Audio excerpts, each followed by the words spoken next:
အားလုံးပဲမင်္ဂလာပါဒီ box လေးကတော့ကျွန်တော်ဒီလိုမျိုး MOD transformer တွေဒီလိုမျိုးကျွန်တော် coin တုပ်တွေကိုပြန်ပြီးတော့ကျွန်တော် support ရိုက်ဖို့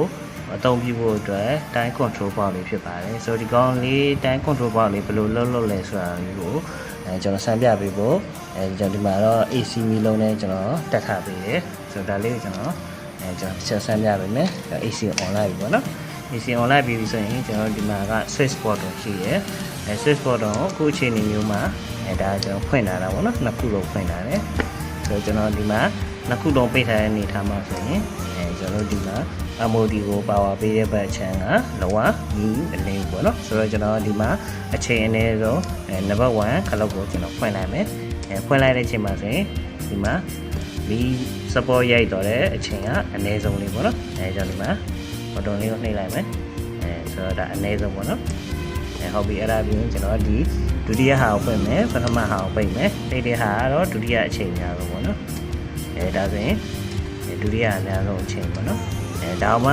ကျွန်တော်မကြိုက်သေးဘူးထပ်ပြီးတော့ညင်းကျင်နေဆိုရင်ဒီနှစ်ခုလုံးဖွင့်လိုက်ပါနော်ဖွင့်လိုက်တဲ့နှစ်ခုလုံးအချိန်ကတော့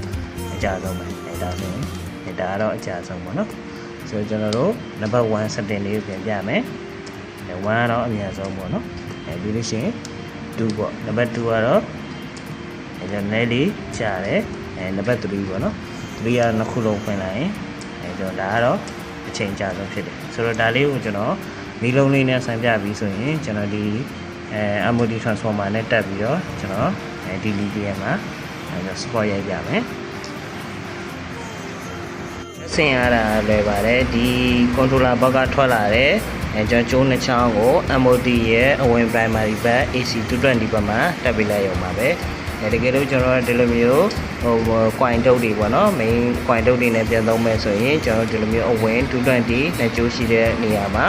ဒီကျိုးနဲ့တက်ပေးလိုက်ရုံပါပဲဆိုတော့ဒီ coin မှာတော့ကျွန်တော်က secondary ကိုမပတ်ထားရသေးဘူးပေါ့နော် secondary အတွက်ကျွန်တော် support ရိုက်ဖို့အတွက်ကျွန်တော်တို့ကဒီလိုမျိုး 25mm ကျိုးနဲ့ကျွန်တော်9ပတ်လိုက်တယ်ဒါဆိုကျွန်တော်တို့ကျင်တဲ့ 2.4 volt ထွက်သွားပြီပေါ့နော်